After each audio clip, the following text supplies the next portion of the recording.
When I talk to customers, a lot of people say, I was looking for Mexican food and I asked, and it was the first restaurant I ever felt close to home. It's nice. It's really interesting to hear customers talk and hear what it means to them. And if I had to answer that, I'd probably say it's a community. It's a reflection of Houston.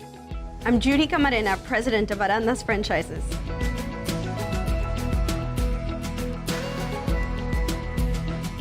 My father was actually in touch with a family member here in Houston. So he called my father up. My father and my mother were newlyweds in Chicago.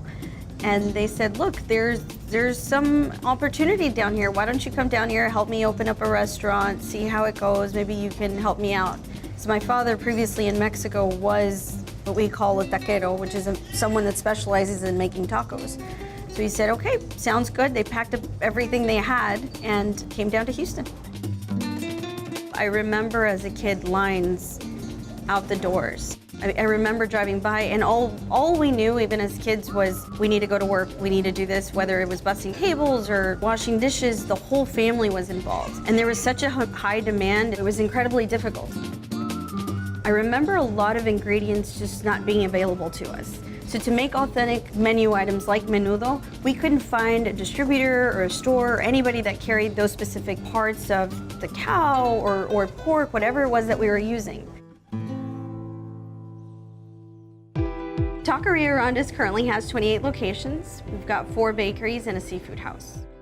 Aranda's refers to a town my father was born relatively close to. This is the newest one. It's our franchisee's second restaurant, and I have to tell you, I absolutely love every single one of our franchisees. They all have incredible stories. This particular franchisee had her own mobile unit. She opened it up in this area, Parker Cypress area. She did really well. But again, that franchisee said, Judy, I want to do better. I want to do better. How can I do better? I want to open up a restaurant.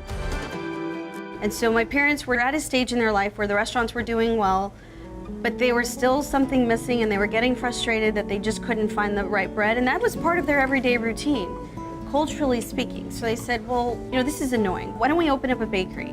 It's truly an art. I worked in the cake department for a while.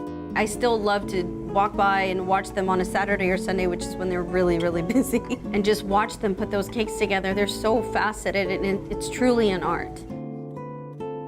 How do we keep these traditions alive? But then they're also evolving just as we are. So my parents were immigrant Mexicans. Well, I'm a born and raised Houstonian, and life now has other demands. And so keeping those traditions true and authentic, but then giving them that evolution that they need to continue to move with us has been fun. We have that connection to the community. We have that sense of responsibility to our community and understand that it does mean more to them. My father's story is symbolic to the community. The products we try, the products we're bringing are symbolic to our community because they know that we really strive to get the absolute best quality to them at the most affordable price. My dad came from very humble beginnings. And so I definitely think that that's what sets us apart.